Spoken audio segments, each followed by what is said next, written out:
Merci d'avoir regardé mes vidéos.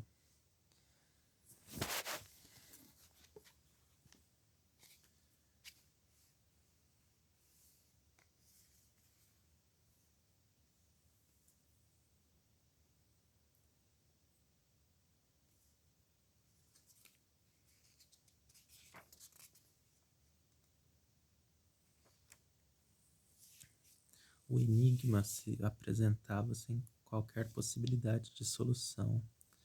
Se a tripulação tivesse que abandonar o veleiro, teria usado o barco salva-vidas. Se houvesse um motim, teria encontrado indícios de luta ou de desordem. Se uma tempestade tivesse colocado o veleiro numa situação crítica, haveria prejuízos e as velas estariam rasgadas. Os ingleses, porém, descobriram algo que, se não levou a uma explicação, pelo menos canalizou todas as conjecturas para o domínio descomunal. O comandante do Maria Celeste tinha anotado no livro de bordo todos os fatos mais banais assinalados. O tempo. Mas a última sentença inacabada compunha-se dessas palavras sublinas. Está acontecendo uma coisa estranha. Os americanos são adeptos fervorosos do espiritismo e da vidência. Os sons vinham do mar como se estivesse um eco marinho. Durante a noite, a quilha bateu repetidamente em algo. Quando começou a surgir o dia, o homem que estava de vigia gritou enquanto o navio parava. Tinha encalhado numa terra desconhecida. Meu marido exclamou: "Olhem só, é a Atlântida, que por um milagre está ressurgindo do mar." Num surto de exaltação coletiva, saímos todos do navio. A vegetação era extraordinária. Começamos a caminhar cantando para ver o que descobríamos. E de repente, quando chegamos perto das ruínas de um templo, o terreno desapareceu debaixo de nossos pés, num movimento geológico inverso ao que tinha feito surgir a terra das águas. O Maria Celeste desencalhou e voltou a velejar sozinho e vazio. Todos nós permanecemos entre as ondas.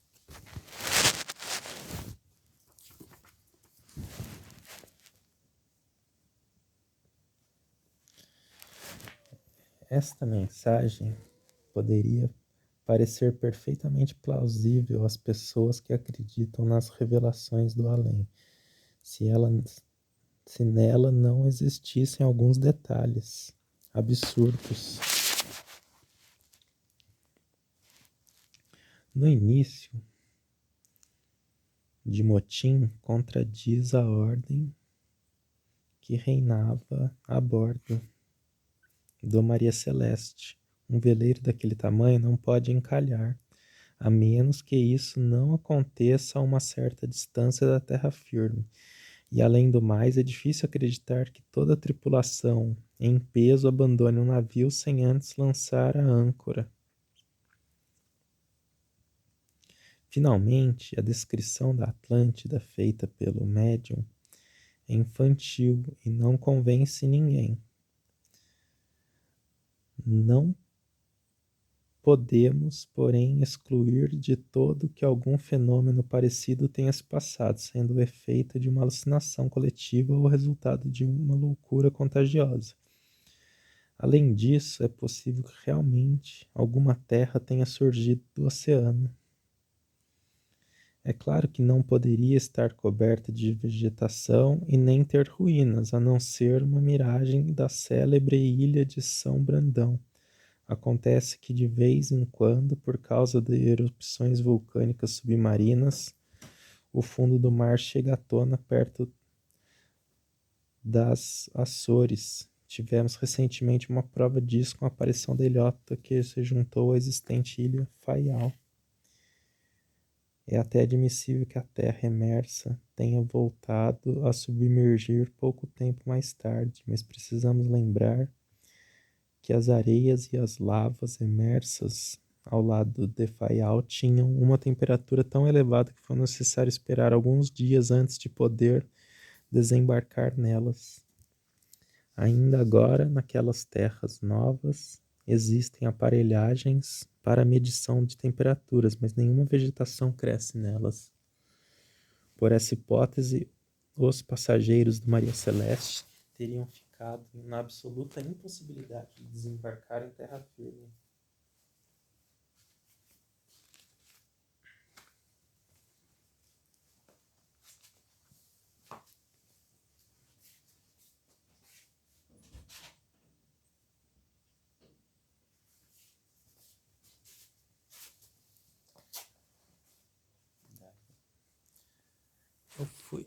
Eu fui ficar ali no outro quarto. Aqui tinha alguma coisa, eu não lembro o que era.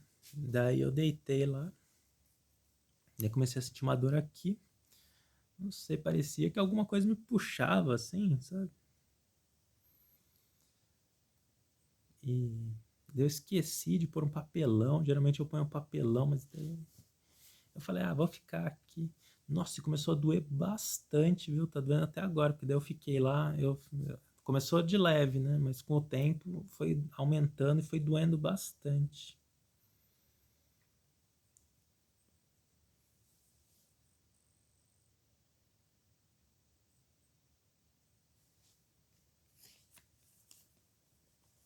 Eu tava fazendo uma live, daí eu fiquei lá.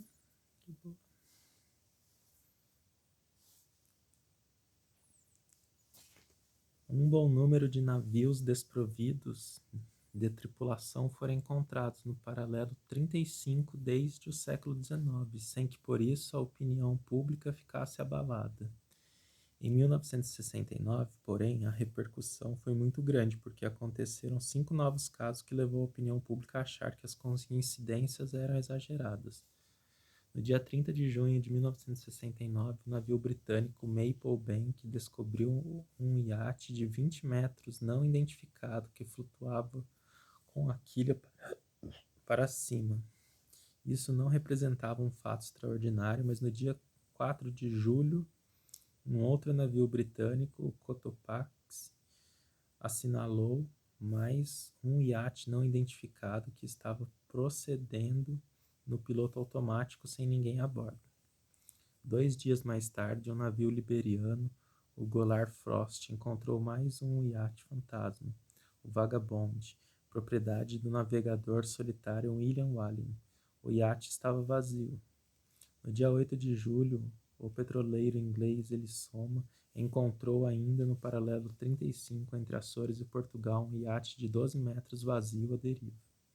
Finalmente, no dia 10 de junho, a imprensa tomou conhecimento dos fatos, dedicando longas reportagens à descoberta do Teignmouth Electron, propriedade de mais um navegador solitário muito famoso, Donald C. Crowhurst. 5 iates sem tripulação encontrados em 11 dias seguidos nas paragens das Açores em pleno verão e com tempo ótimo. 5 tragédias sem explicação plausível. É demais até para compiladores otimistas e estatísticas. Eu achei que só minha mãe que entupiu o vaso sanitário, mas eu entupi hoje, eu fiz cocô hoje cedo, de manhã, e eu vi que entupiu, mas não mexi. Daí eu fui lá agora há pouco, ele estava entupido ainda. Daí eu olhei e tinha o desentupidor do lado. Assim, daí eu peguei o desentupidor, mas eu encostei o desentupidor assim, ele já escorreu inteirinho. Foi só eu colocar. William Wallen era sem dúvida um navegador muito experimentado, mas Donald Crowhurst estava exatamente à mesma altura. Podemos, porém, separar o caso Crowhurst dos outros pelo fato de que seu livro de bordo foi encontrado com anotações que oferecem uma solução do mistério que, porém, após um exame mais atento, demonstra-se fictícia. Crowhurst, um excelente navegador, estava participando de uma regata em volta do mundo organizada pelo jornal inglês Sunday Times. Era um dos favoritos, mas estava precisando de mais ganhar a regata para arriscar-se a perdê-la. Foi talvez por isso que ele armou uma farsa que enganou a imprensa durante muito tempo. Chegou nas paragens das Açores a 700 milhas a oeste, no paralelo 35, e ficou ali sem se mexer muito, mandando à BBC inglesa mensagens pelo rádio, anunciando encontrar-se em lugares diferentes, como, por exemplo, estou dobrando o Cabo Horn, a Cabo da Boa Esperança, estou voltando para a Inglaterra. Todo mundo acreditou que ele estivesse em primeiro lugar. No dia 24 de junho de 1969, Crowhurst recebeu uma mensagem do Sunday Times. Encontro previsto nas Ilhas Sorlings. BBC prepara entrevista, reportagem exclusiva para os jornais, editores interessados, prevista a chegada triunfal. A esse ponto, o célebre navegador ficou tomado pelo pânico e decidiu não mais responder às mensagens, mas escrever toda a verdade no livro de bordo. Confessou que seu barco, um trimarão, não se afastara do paralelo 35, mas acrescentou comentários que deixam transparecer uma grave perturbação mental. Refere-se a Deus e a um sistema do mundo em que um cérebro cósmico o estava espicaçando. Estaria ele em completo domínio de suas faculdades enquanto permaneceu nas paragens das Açores? Pela sua confissão, que parece sincera, havia forças ocultas que o estavam obrigando a permanecer ali. No dia 30 de junho, escreveu que estava decidido a morrer. Minha alma agora já está conformada. Entrego meu livro de bordo. A verdade é a única beleza. Ninguém deve ou pode fazer mais do que estiver dentro de suas possibilidades. Este é o fim. A verdade já está revelada. Encerro meu jogo às 11h50. No dia 10 de julho, o navio Royal Mail Picardy encontrou o trimarão e o rebocou. Crowhurst não estava mais a bordo, mas seu cadáver nunca foi encontrado. Página 48. Existem informações que afirmam que o navegador inglês estaria vivo e que foi visto na Inglaterra, mas na realidade seu desaparecimento continua envolvido no mistério. Sai daí, para. Não faz isso não.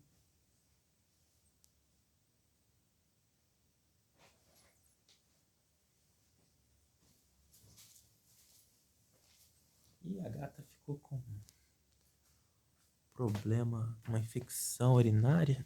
Hoje eu ainda não resolvi. Eu esqueci, né, de resolver. Eu até fiz já alguma coisa, mas eu fiz alguma coisa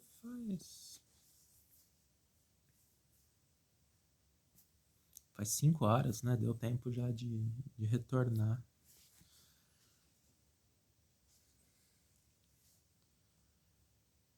Teria que ter ficado em cima o tempo inteiro, me lembrado e...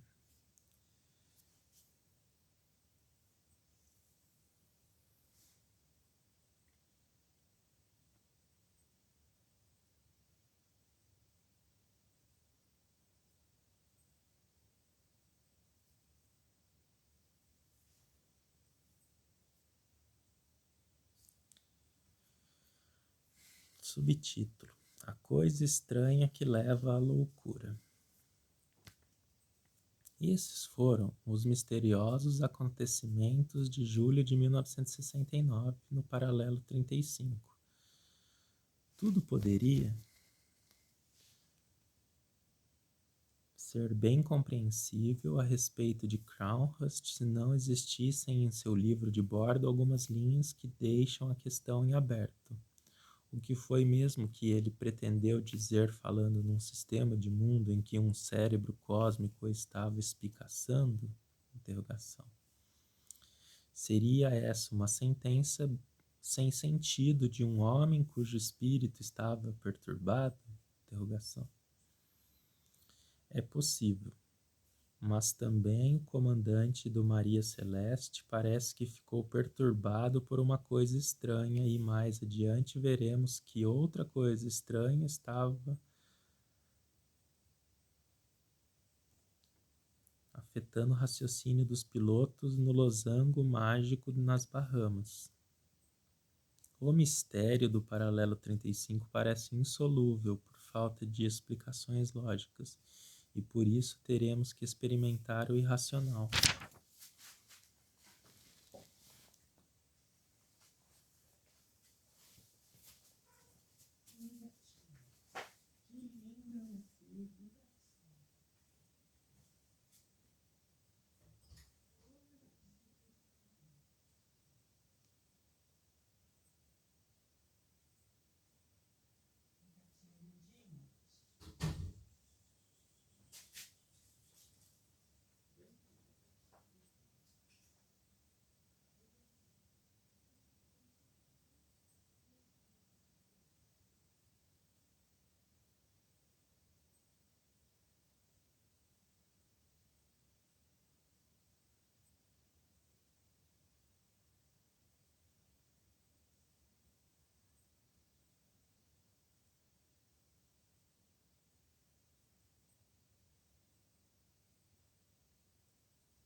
Nenhum corpo foi achado jamais, e isso leva-nos a pensar que eles não caíram no mar, a menos que não tivessem um lastro de chumbo ou que tivesse por perto um cardume de tubarões. Poderia tratar-se de um sequestro? Interrogação. É difícil acreditar nessa possibilidade. O único ponto evidente do inquérito é que o desaparecimento aconteceu em condições estranhas. Deve, portanto, ter acontecido algo cuja origem estava no céu ou então nas águas. E no primeiro caso, lembramo-nos das lendas a respeito de extraterrestres que prelevam monstruários da fauna e da flora do globo terrestre. Trata-se de lendas, sem dúvida. Mas, e que tal se fosse essa coisa estranha mencionada pelo comandante Briggs? Por outro lado, se essa estranheza toda vinda do mar, por que não faríamos uma aproximação com a Atlântida, as súbitas aparições de ilhas vulcânicas ou então a miragem da ilha de São Brandão? Interrogação. Essas explicações não parecem ainda satisfatórias, ou talvez não são suficientemente irracionais? Interrogação. Subtítulo: A magia dos sábios. Teria acontecido algum milagre? Um passe de mágica? Interrogação. Dessa forma, podemos especular muito mais à vontade e muito mais de acordo com a atmosfera de dramas e mistérios. Acontece que no século XX a magia perdeu suas aparências enganosas e ininteligíveis.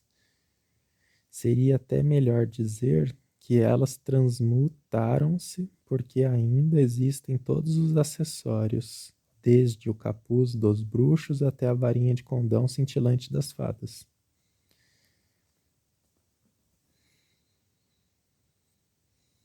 Essa nova magia transformou-se na ciência do fantástico, e da mesma forma que o além encantado virou o universo paralelo. Os homens de nossos dias enrubesceriam se fossem acusados de acreditar nos magos, vírgula, nos espíritos, vírgula, nos fantasmas, vírgula, mas aceitam perfeitamente acreditar num mundo diferente governado por dimensões desconhecidas. Examinando muito a fundo, poderíamos descobrir rapidamente a linha muito estreita que separa a superstição da crença, o mundo do além do grau universal em 4 ou 5 dimensões. Os novelistas inspirados dos físicos de vanguarda. Parágrafo. Se nos Açores houve magia, é necessário introduzir novas noções científicas num problema que não pode ser resolvido pelas matemáticas convencionais. É razoável acreditar que algumas partes do globo são o teatro de operações de fenômenos desse tipo? Interrogação. Para usarmos a expressão Crownhurst, é possível que um cérebro cósmico esteja se divertindo a custas das criaturas humanas?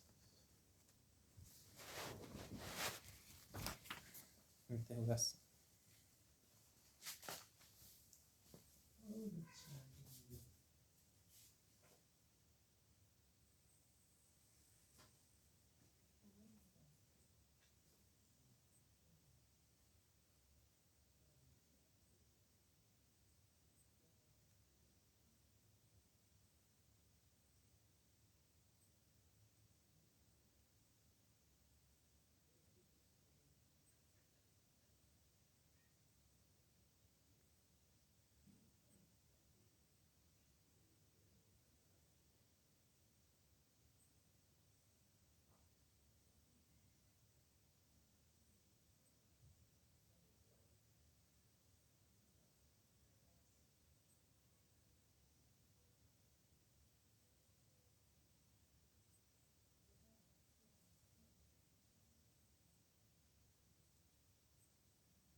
O tema das religiões parece ter uma tendência a se tornar tema da ciência, mas num nível aparentemente superior. De fato, o mistério das Açores começa a se dissolver se admitirmos que as tripulações desapareceram de nosso mundo tangível para entrar no universo paralelo, regido por dimensões por nós desconhecidas. Capítulo 3. O losango mágico. O misterioso paralelo 35 parece ter um eco nos desaparecimentos estranhos que acontecem mais a oeste no paralelo 330.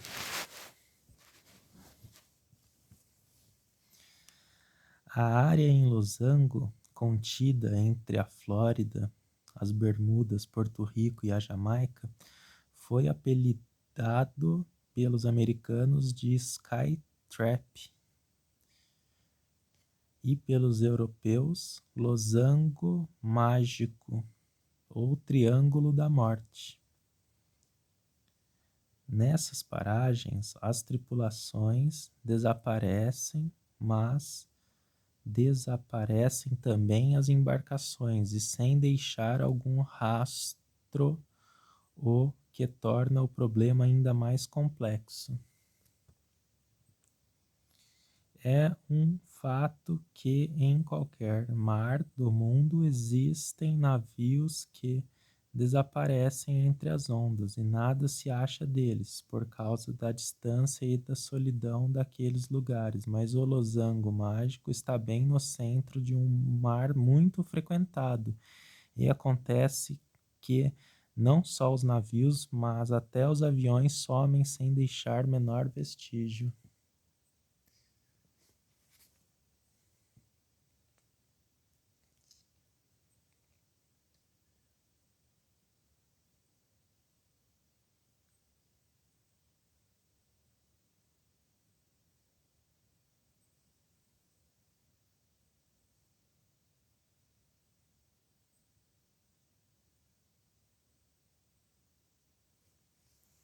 Eu tava olhando pro gato. O gato tava me olhando. Daí o Marcelo falou uma sílaba. Acho que esse é humilha, tá ligado? Mas ele não fala você humilha. Ele fala, eu humilho. Seu humilho.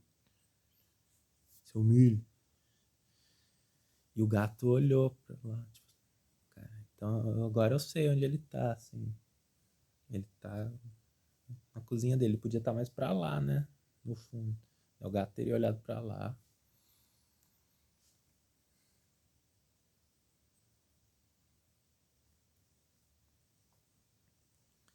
É um fato que em qualquer mar do mundo existem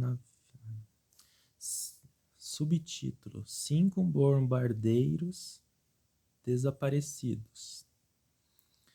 A revista soviética Técnica e Mocidade e o escritor George Langeland, em seu livro Les Faits Maudits, relataram os esquisitos desaparecimentos verificados desde 1945. Vou repeti-los aqui da mesma forma em que apareceram na imprensa. E o Marcelo, na verdade, não tem nada. Pagaram ele, sabe? Tipo, não tem nada. Assim como pagam juiz e policial. Então, tipo, ele mesmo não tem nada comigo. Vai ver que bateram nele na infância, mas isso daí é consequência, assim, né? Mas dá no mesmo. Bateu nele, mandou ele fazer do que pagou ele. Pra ele fantasiar, sabe? Pra ele ficar. E ele tem as coisas dele aí, mas é tudo roubado. Nada.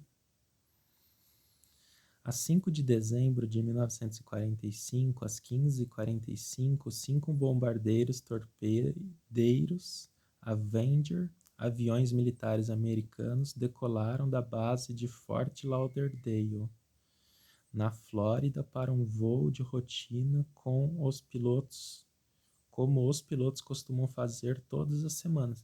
Aí me deu um negócio aqui e apertou meu braço, bem na hora que ele apitou.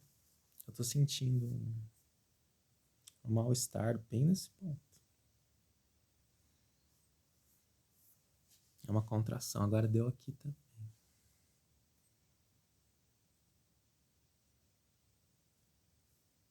As condições atmosféricas, agora deu aqui, eram favoráveis, mar calmo e céu limpo.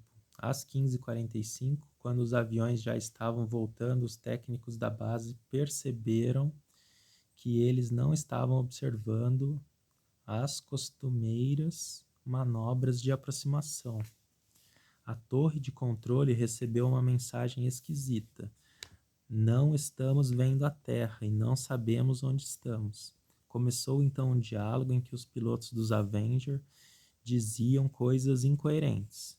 Em Fort Lauderdale, todo mundo ficou estupefato, pensando que as tripulações tinham ficado loucas. Apesar disso, os pilotos não pareciam preocupados com a situação, o que era bastante incompreensível, e começaram a conversar de um avião para o outro, fazendo perguntas absurdas que não deixavam nenhuma dúvida a respeito da perturbação de seus espíritos. Eles não comunicaram suas posições, talvez não conseguissem, e pareciam não compreender quando foram interrogados a respeito. Por causa disso, não foi possível localizá-los por radiogoniometria.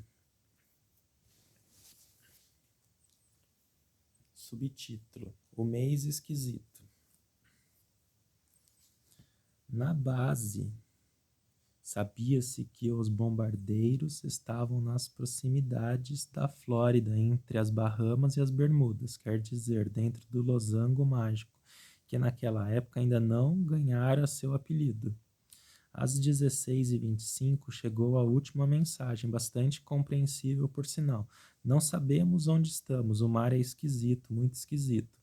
Acreditamos estar a 225 milhas a nordeste de nossa base. Essa posição corresponde a uma zona entre Miami e as Bermudas. As comunicações ficaram interrompidas. Era claro que a bordo dos aviões tinha se passado algo dramático. Nenhum deles respondeu aos apelos. Um grande hidroavião, Martin, foi despachado imediatamente em direção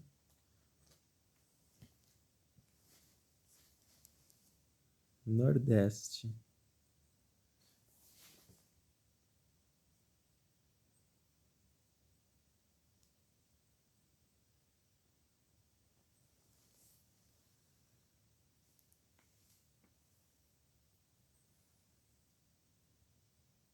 Com 13 homens especializados em socorro no mar a bordo, e o avião ficou em comunicação com a base. 10 minutos mais tarde, as comunicações foram bruscamente interrompidas. O hidroavião Martin desapareceu. Houve então um alerta geral em todas as bases da Virgínia. Um porta-aviões que se encontrava próximo da área mandou seus aviões à procura de um grupo de bombardeiro e do hidroavião. O gato está com dificuldade para urinar. E o gato estava bebendo água bastante antes de sumir. E quando ele sumiu, o Moisés falou: o gato está bebendo muita água mesmo. Então, quer dizer, ele deve estar querendo se impor com relação a mim. Assim. Então, o meu gato não pode beber muita água, que ele sequestra o gato, ele faz alguma coisa interna no gato, e o gato... Daí o gato, quando voltou do sumiço, ele já não estava mais bebendo água. Eu nem vi mais o gato beber água. E agora tá com problema. Pode ser, né? O gato se vira. Ele não sabe. Ele vai ficar irritadíssimo. Eles têm sociedade, tem lei pra não sei o que, pra gato se virar sozinho. Não pode. A pessoa vai pra cadeia porque o gato se vira sozinho. E é só um gato, né? Ele estaria no lixão. Se é que estaria vivo, né? Sem mim. É um gato que eu adotei. Adotei assim, né? Sem... Assim, né? Tipo...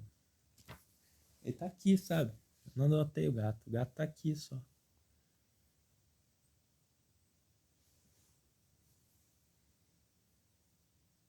Olha lá, ele falou pior. Ele tá acordado, viu? Ele quer participar.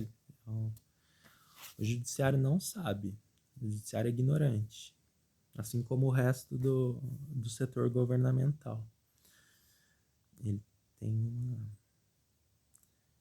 uma ficção de dominação. Então, se eu tô falando aqui, é ele que falou, sabe? Tipo, então é pior, tipo, ele concorda comigo. E se ele discordar, então não é, porque ele concorda da vez que é. Quando não for, ele discorda. Então, a história vai ao sabor dele.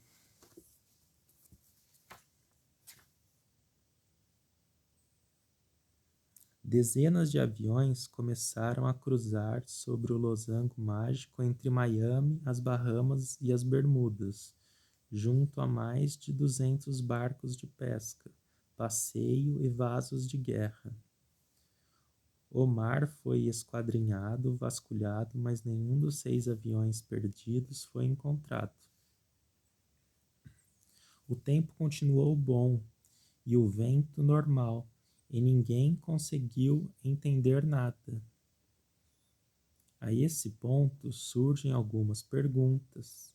Como é possível que pilotos experientes que já tinham efetuado esses voos de rotina puderam desaparecer? Interrogação. Por que não lançaram um SOS? Interrogação.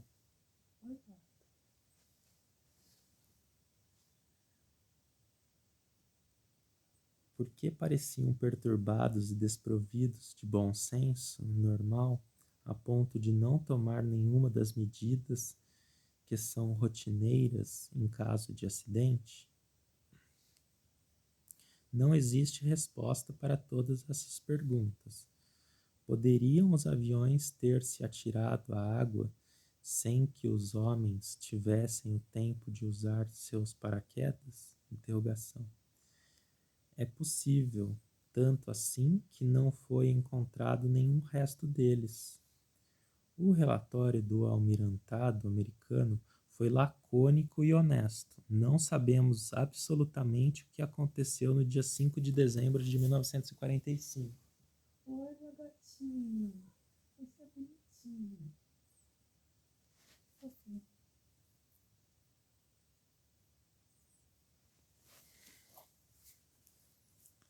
Subtítulo: Um buraco no mar. A partir de 1948, o desaparecimento no losango mágico começaram a se avolumar. Ponto. Aqui está a lista. Em 29 de janeiro, o Star Tiger, que chegava de Londres com 40 pessoas. Em 20 de dezembro, um Douglas 4 da linha San Juan de Porto Rico, Miami, na última comunicação deu sua posição a pouca distância da Flórida. Não houve SOS. Em 17 de janeiro de 1949, o quadrimotor Ariel, avião de transporte da BSAA, que das Bermudas ia à Jamaica com 17 homens a bordo. Em 28 de agosto de 1949, 2 aviões de reabastecimento.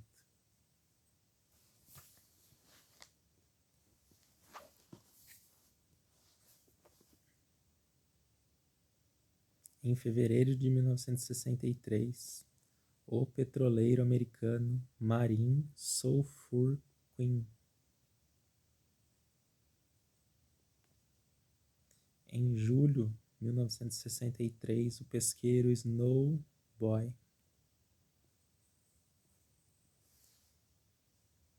Os aviões e os 2 navios desapareceram por completo. Somente foram encontrados destroços dos 2 aviões de reabastecimento desaparecidos em agosto de 1949, mas assim mesmo longe de sua rota regular e a uma distância de 1000 milhas um do outro. Por que teriam saído da rota? Interrogação. Mistério. Exclamação. As estatísticas de Lloyd de Londres para os anos entre 1929 e 1954, com exceção dos anos de guerra, mostram que 222 navios desapareceram em todos os mares do mundo, e especialmente no Pacífico, sem deixar nenhum vestígio. Poucos são os desaparecimentos no Atlântico Norte. Acontece que o losango mágico não somente se encontra no Atlântico Norte, mas também numa das zonas mais frequentadas, ou seja, entre os Estados Unidos, de um lado, com a ponta de Miami e Cuba, Haiti, a República Dominicana e as ilhas do Caribe do outro, onde todos os dias circulam dezenas de aviões e centenas de navios. Como então foi possível que 2 navios se volatilizassem? No paralelo 35, perto das Açores, os navios se encontram, mas ficam sumidos as tripulações. No paralelo 30, no losango mágico, os navios e aviões também somem sem deixar o menor vestígio.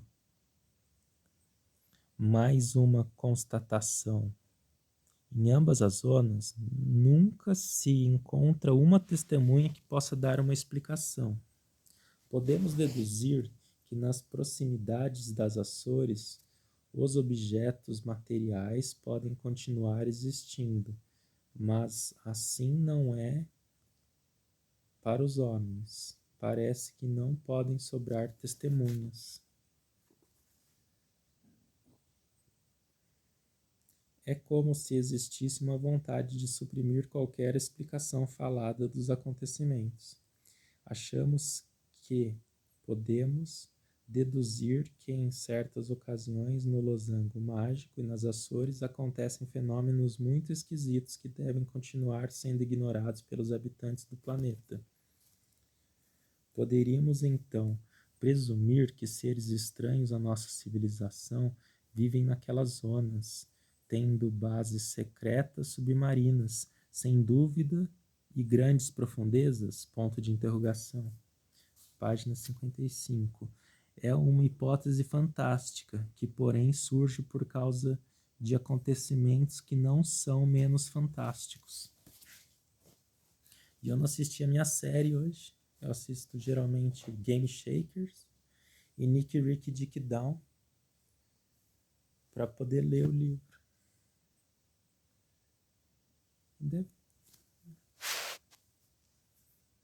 Deve ter outro motivo aí também. Eu assisti outra coisa, né?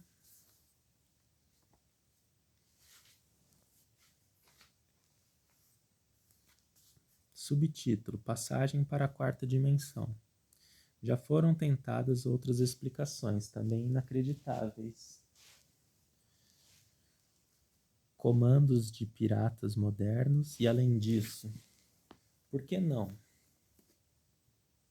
Uma passagem da terceira à quarta dimensão, como no Philadelphia Experiment, ou então numa tira de Moebius.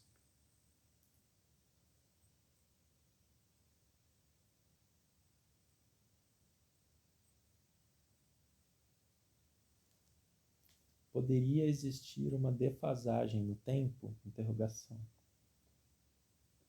Os pilotos e os marujos, por intermédio de um fenômeno desconhecido, poderiam ter sido separados de sua época, caindo num tempo futuro ou voltando para um tempo passado? Interrogação. A Fift está doente. Ela está dodói. A Fifinha está dodói. A Fifi está dodói. Ela está dodói.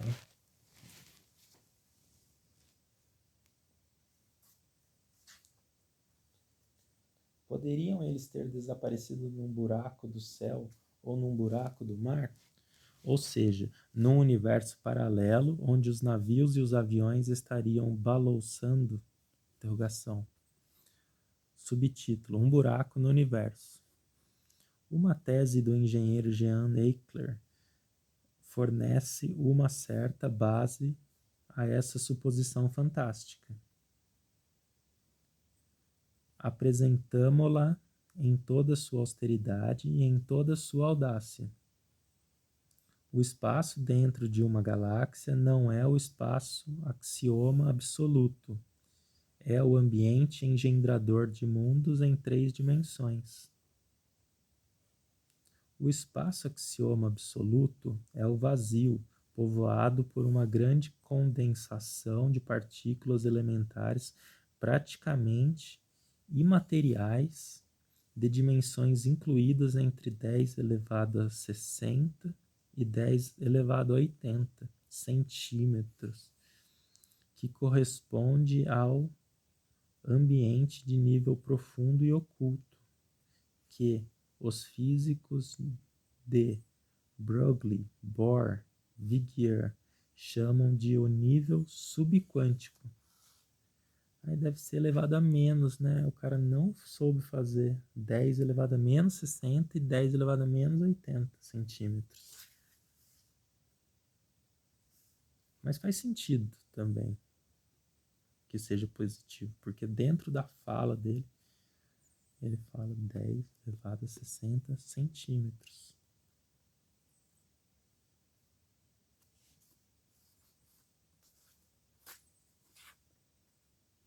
De centímetros, né?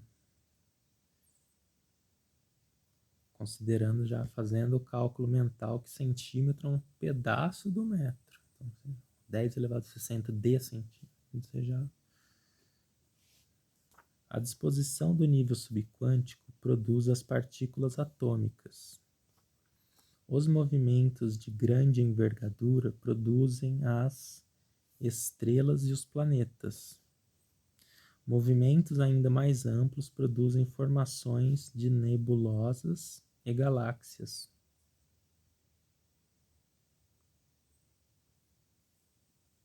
O espaço axioma absoluto ou subespaço é um ambiente subjacente aos gravitons, que de certa maneira flutuam nele. Um corpo material nunca entra em contato com o vazio absoluto, mas repousa dentro do gás de gravitons como um grãozinho de poeira pousa no ar. Se suprirmos o ar, o grãozinho de poeira cai.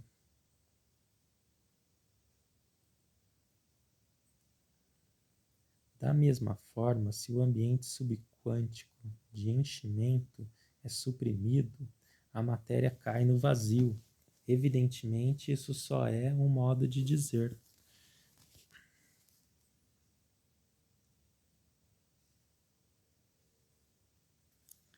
É isso que acontece no caso de um desmoronamento gravífico, quando toda a matéria constitutiva de uma estrela desmorona sobre si mesma e depois desaparece efetiva e completamente do espaço tridimensional, que ele chama de invisibilidade.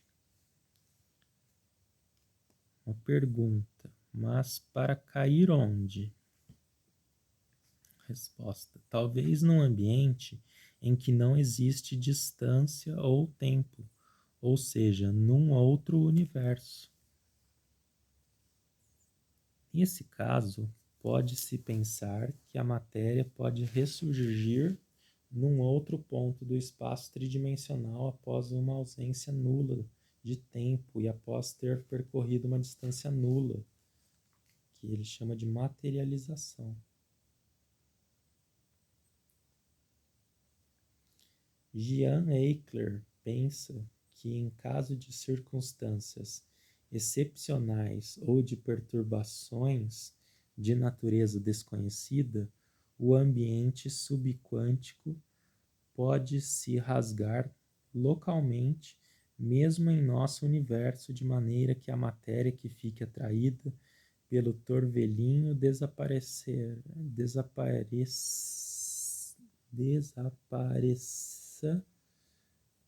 de repente, ou apareça de repente, do nada, ou subespaço.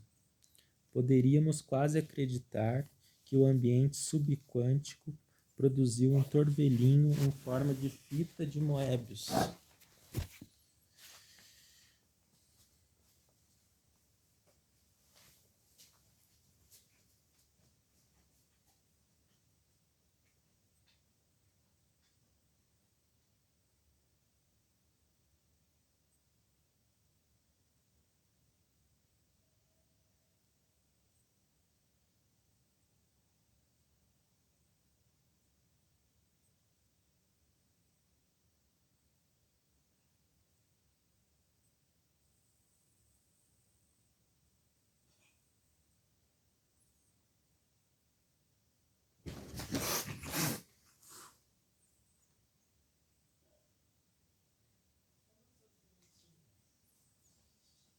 A fita dodóizinha. A fita dodói.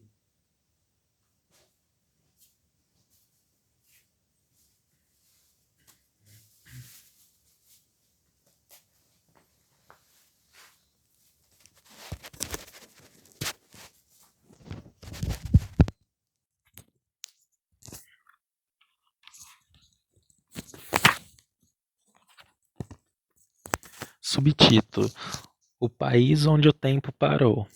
O professor Toderício formulou algumas hipóteses a respeito do losango mágico. A origem do mistério parece ser muito antiga. Elieno, em suas histórias várias, cheias de fábulas ridículas, que porém contém detalhes curiosos e revelam alguns fatos autênticos, falou também a esse respeito.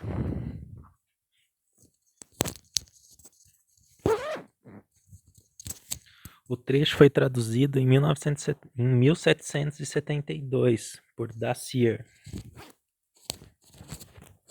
Em seu terceiro volume, capítulo 18, Elieno contou o seguinte: durante uma conversa muito comentada com Sileno, Midas, o frígio, fez uma alusão à América, um país além do grande oceano. Disse que perto da cidade de Anonston existiam 2 rios,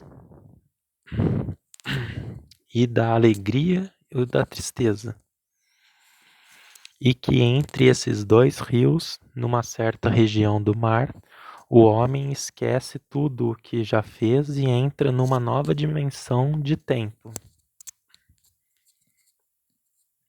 É extraordinariamente curioso que Elieno fale na América e indique um lugar onde o homem esquece seu passado.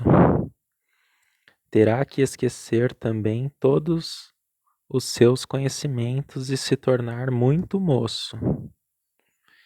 Então, o homem desaparece, vivendo seu tempo em sentido inverso. É uma das primeiras alusões a uma quarta dimensão, e o local situa-se mais ou menos na zona do losango mágico. Pelos relatos do Graal, no reino do rei Bran, situado na extremidade ocidental do país dos celtas, além do mar tenebroso e das brumas, vivia a rainha Rhiannon.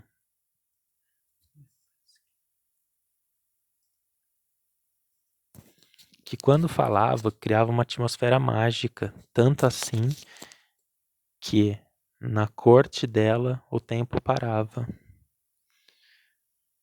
Daí, na época de Elieno, no século II depois de Cristo, e na lenda do Graal, Idade Média, já se acreditava numa América pré-colombiana e no país dos Tertres, isto é, num vasto continente que existia além dos mares. E sabia-se também que havia um lugar e um reino onde os homens, sem ter consciência disso, entravam num universo paralelo. Essas tradições merecem ser levadas em consideração. A verdade fantástica somente pode se ocultar atrás de uma explicação de igual nível. Subtítulo: Uma zona mágica. O meridiano 35, nos arredores das Açores, segue o traçado da dorsal atlântica, que é uma enorme fratura que, da Islândia, chega até a Antártida.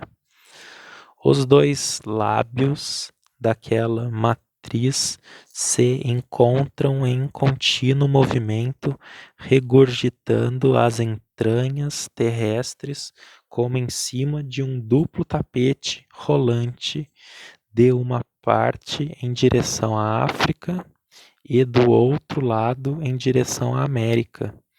Os fondais marinhos vomitam a Atlântida na altura do paralelo 35. Nas proximidades das Bahamas temos o Mar dos Sargassos, um verdadeiro cemitério onde se reúnem as carcaças dos navios que flutuam entre as águas, junto aos outros destroços dos naufrágios. Por uma estranha coincidência, a tradição situa a Atlântida entre as Açores e as Bahamas. Página 58. As particularidades atmosféricas também são bastante estranhas.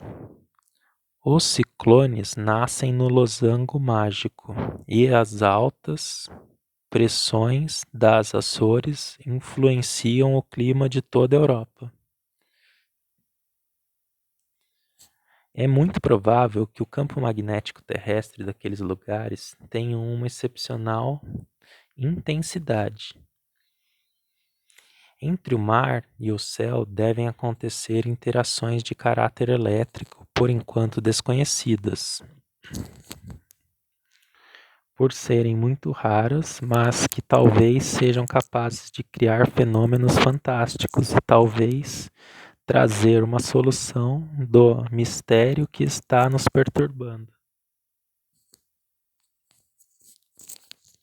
Os cientistas do Instituto de Química Max Planck, em Mayence, descobriram um teor anormal de protóxido de azoto, gás hilariante, pelos lados da Islândia e das Ilhas Faroe. Está escrito Faroe.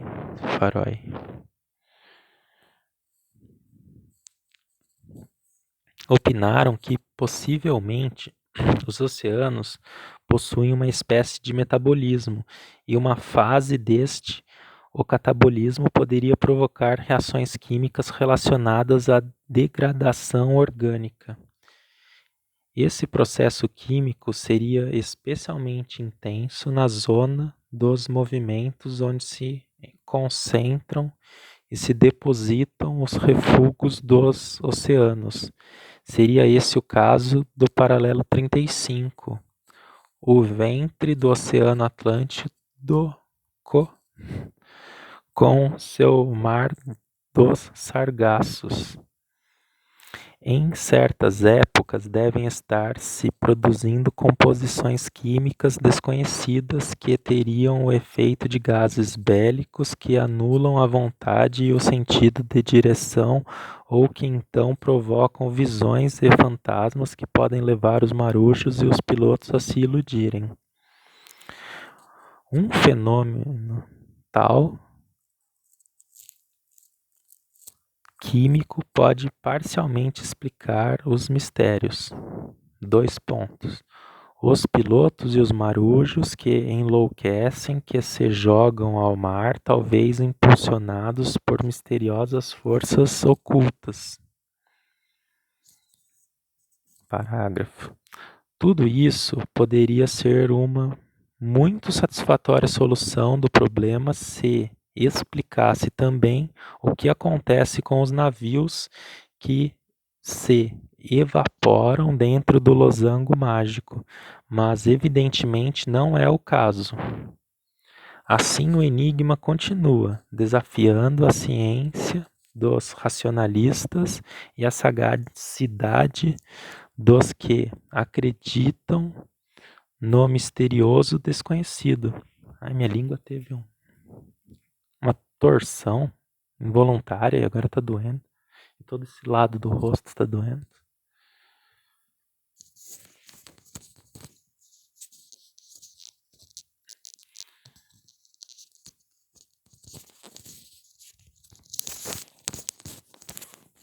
O gato está olhando aqui, nesse ponto aqui. E eu tô ouvindo uma voz.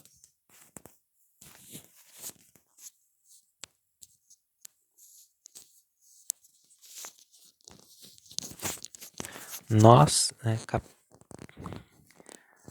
acho que começou uma outra parte do livro. Vou olhar.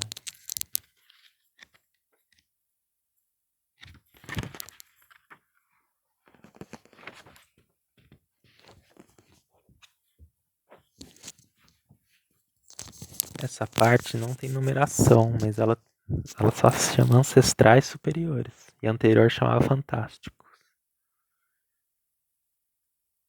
Então, Ancestrais Superiores, capítulo 4. Esse capítulo é dividido em duas partes. Só ele que é, os outros capítulos não são divididos. Então é subcapítulo 1. Nossos ancestrais não eram macacos.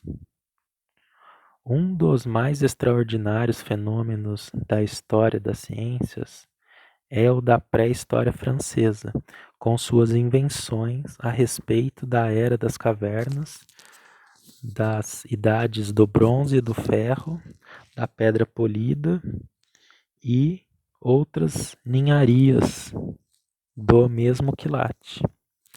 Não está em nossas intenções querer forjar a qualquer custo uma pré-história maravilhosa, mas desejamos adaptar nossas teses às leis do raciocínio, vírgula, as regras científicas da descoberta, vírgula, dos indícios, vírgula, dos documentos e a plausibilidade da conquista e da herança das tradições. Essa forma razoável de estudo leva-nos não à conclusão de que nossos antepassados eram macacos, mas muito pelo contrário, de que eram homens superiores. Subtítulo: Não há nada de novo debaixo do sol.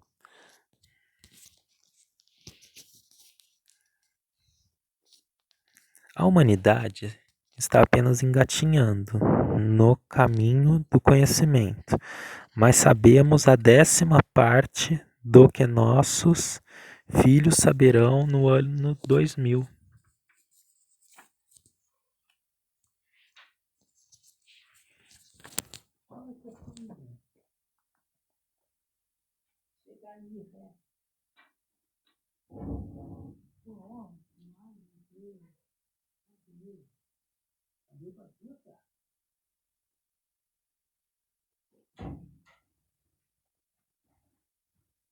Eu olhei a temperatura desse horário, vai fazer 12.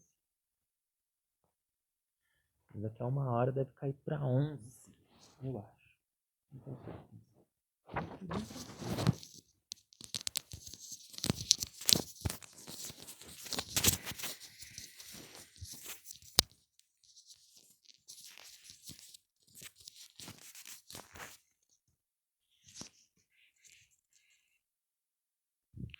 Página 60.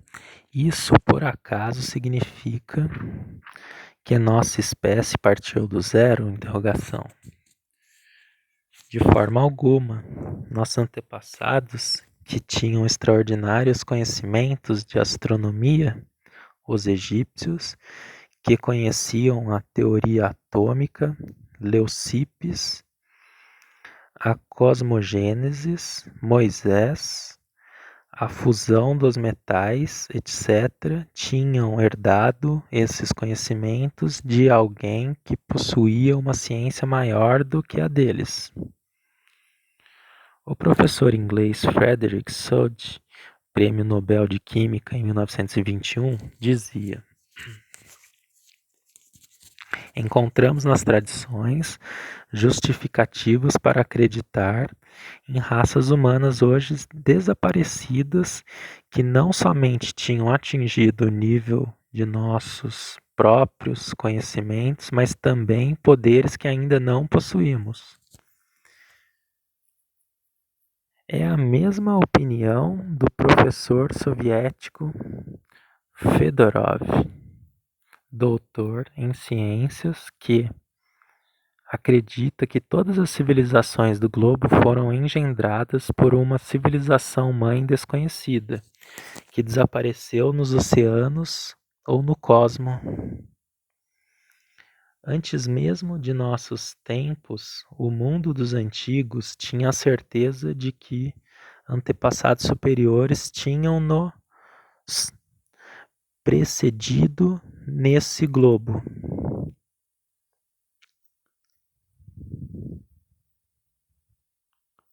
Os chineses mencionam um mundo anterior ao nosso, cuja duração eles calculam ter sido de vários leques, cada um de 100 mil anos.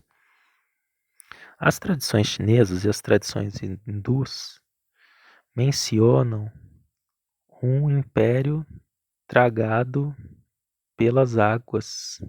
Ai, me deu um negócio bem aqui, nesses dois pontos.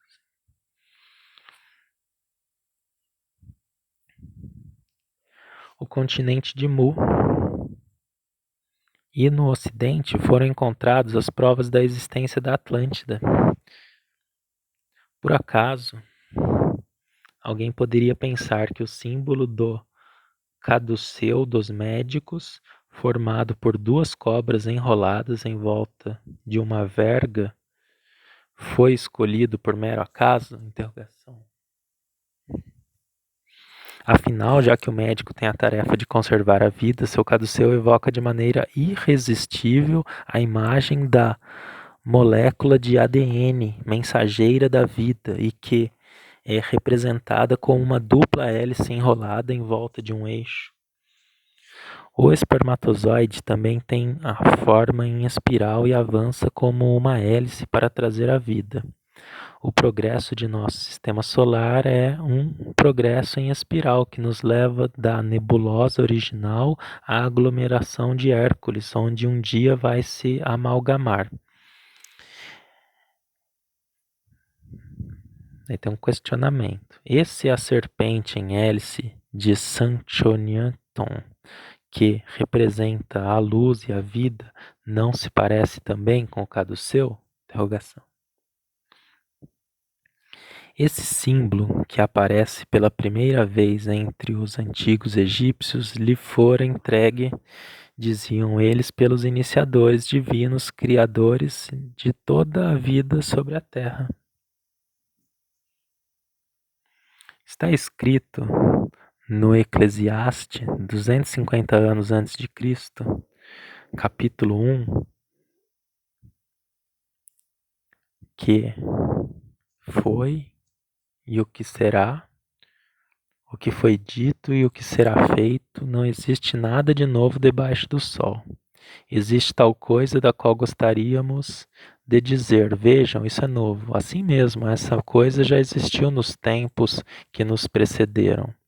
Não existe nenhuma recordação dos antigos, da mesma forma, nenhuma lembrança de seus mais recentes sucessores ficará com aqueles que chegarão mais tarde. Subtítulo: O homem está em regressão? Interrogação.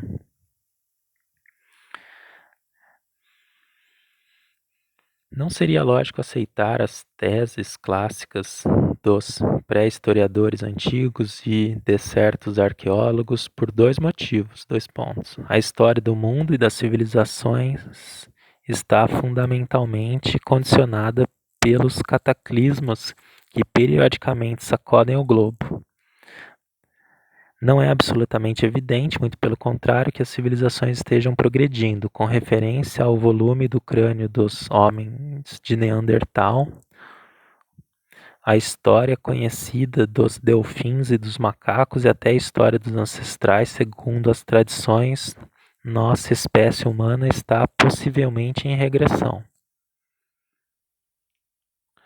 Se aceitarmos a tradução das tabuletas de argila, os sacerdotes da Babilônia tinham aprendido seus conhecimentos dos iniciadores gigantes que vieram para a Terra após o dilúvio. Parágrafo. Por outro lado, precisamos levar em conta dois fenômenos de extraordinária importância com respeito aos estudos de arqueologia e pré-história. Dois pontos. A civilização dos afastados, dois pontos. Na mesma época da civilização dos mísseis espaciais, ainda existe uma civilização da pedra lascada nos lugares mais afastados. Página 62.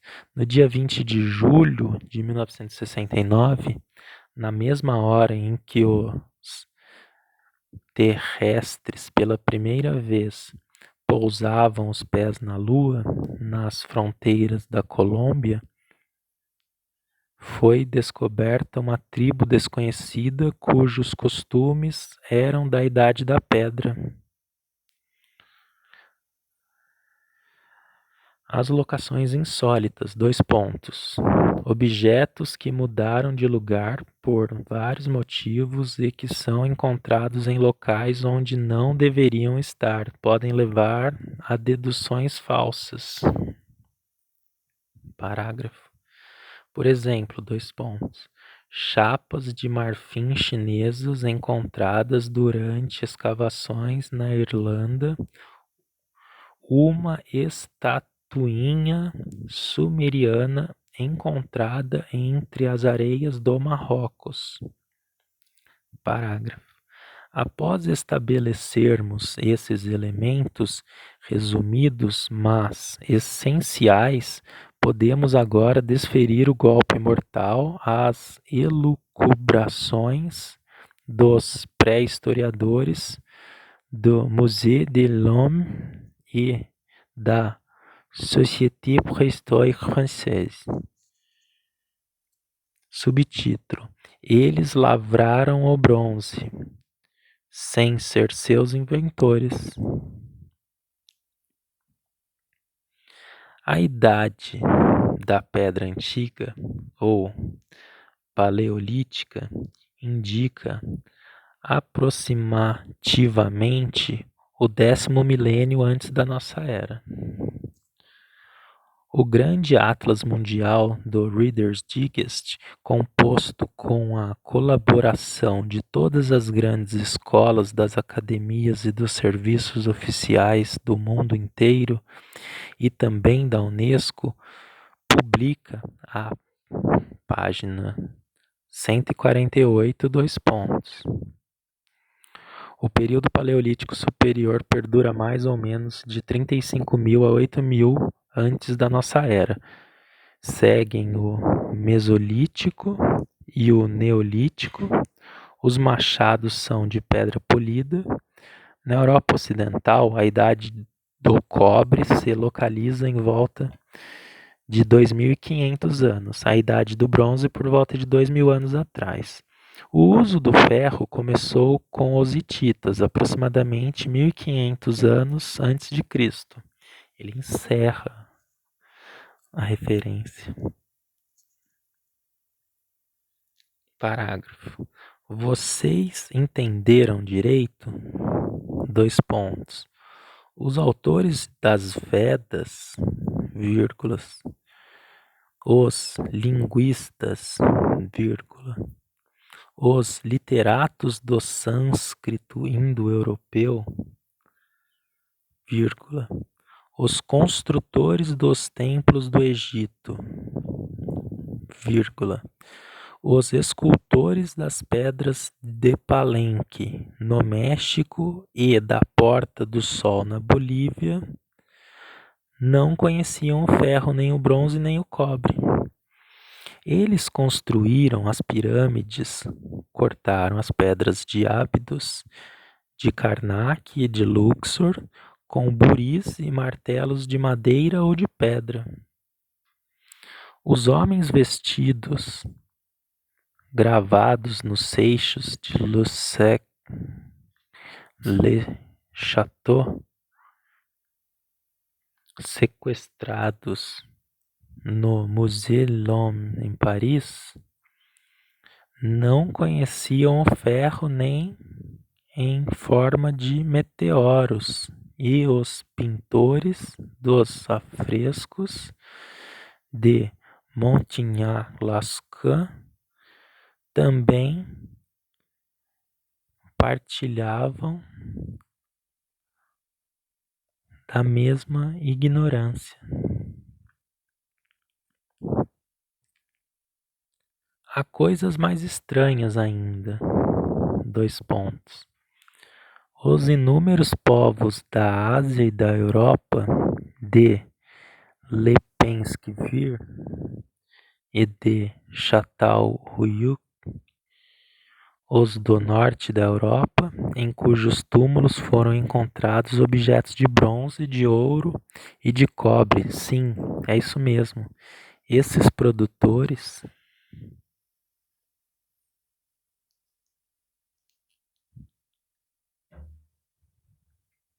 de objetos de bronze de 10.000 anos atrás desconheciam o bronze.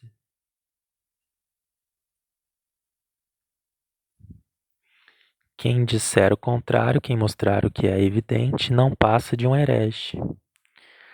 Mas em se falando de ancestrais superiores, o âmago do problema é a controvertida origem do homem. Parágrafo. Descendemos de macacos, ou pelo menos de animais parecidos ao gibão e ao orangotango.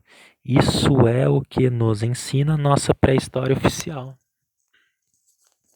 Subtítulo: Não somos descendentes de macacos.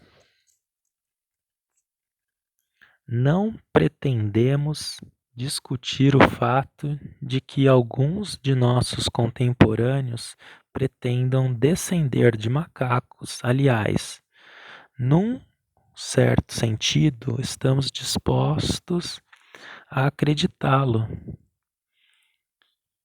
Isso, porém, não se aplica a Einstein, a Pierre Curie, a Rodin, a Pasteur, a Descartes, a Rabelais, a Platão, a Pitágoras, nem a Leucípides, nem a Buda, nem aos celtas, nem aos nossos antepassados hiperbóreos, nem aos sábios que escreveram as Vedas e a Avesta, que sabiam que a Terra era redonda, que o universo era constituído de átomos, que certos planetas eram habitados, que conheciam as aeronaves interplanetárias, o ciclo rotativo de Vênus, o segredo da bomba atômica e de cortar e fundir as pedras, e como transportar blocos talhados que pesavam milhares de toneladas. Isso não se aplica aos nossos ancestrais que possivelmente se valiam de um idioma universal e que deixaram sinais gravados, símbolos e monumentos que provam seus altíssimos conhecimentos. Os Atlantes poderiam ser um povo do Neolítico? E que tal os homens que construíram Tula, Cuiculho? Não é Cuico. E Abidos, página 64. Enquanto os pastores de Sumer Não sabiam ainda fabricar um prato? Interrogação. Será que moravam nas árvores ou nas cavernas? Interrogação. Homem nenhum de bom senso e de boa vontade poderia dar o menor crédito a tão absurdas divagações. É um fato. Os pré-historiadores oficiam, imperam e pontificam nas universidades, no Musée de l'Homme, no Instituto, na Academia e nas reuniões secretas onde armam suas conspirações, mas as portas do futuro lhes são irremissivelmente fechadas. Parágrafo. Os espíritos livres rebelam-se contra os espíritos limitados. A verdade derruba a barreira da ignorância e do faccionismo.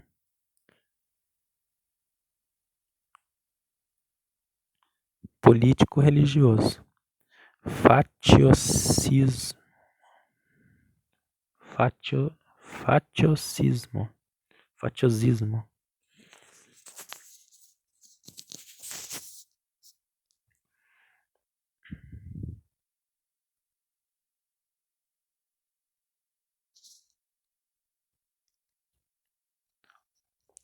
O danado mundo antigo está desmoronando pelo peso de seus próprios crimes, pelas exigências, pela burrice e pela opressão. A Igreja Católica está se desgastando em todos os lugares. Os protestantes irlandeses estão massacrando os católicos e queimando suas casas, como acontecia no auge das guerras religiosas. Os bonzos atiçam a guerra no Vietnã e os comunistas ateus escravizam os países do leste. O racismo viceja nos Estados Unidos e na África do Sul. Jamais descendentes de macacos poderiam ter imaginado, inventado ou estabelecido uma civilização tão sectária com um Deus tão parecido com o diabo. Subtítulo: O homem é um extraterrestre. Me deu uma dor aqui, ó. Eu tenho um negócio bem nesse ponto. A gênese do homem realmente é um mistério, mas pela lógica e pelo raciocínio, ela deve ter começado desde bilhões de anos atrás. Considerando que o universo existe desde a eternidade, ou pelo menos desde um número infinito de bilhões de anos, seria realmente insensato acreditar que o processo da evolução tenha levado períodos imensos sem a aparição do homem somente para reservar esse privilégio à nossa última porçãozinha de milhões de anos, que equivalem a 1 segundo na escala do tempo.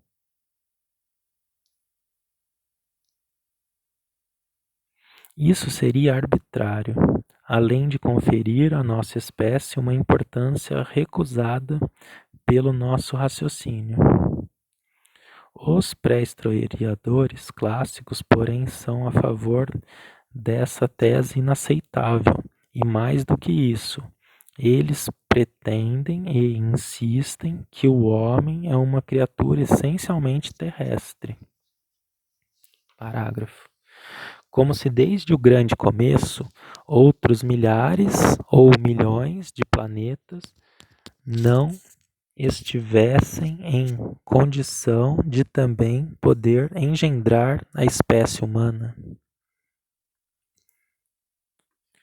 Por uma questão lógica, precisamos então admitir que nossa criação aconteceu num tempo incalculável e que o primeiro homem foi provavelmente um extraterrestre, ou seja, alguém nascido fora da Terra, pois ela ainda não existia.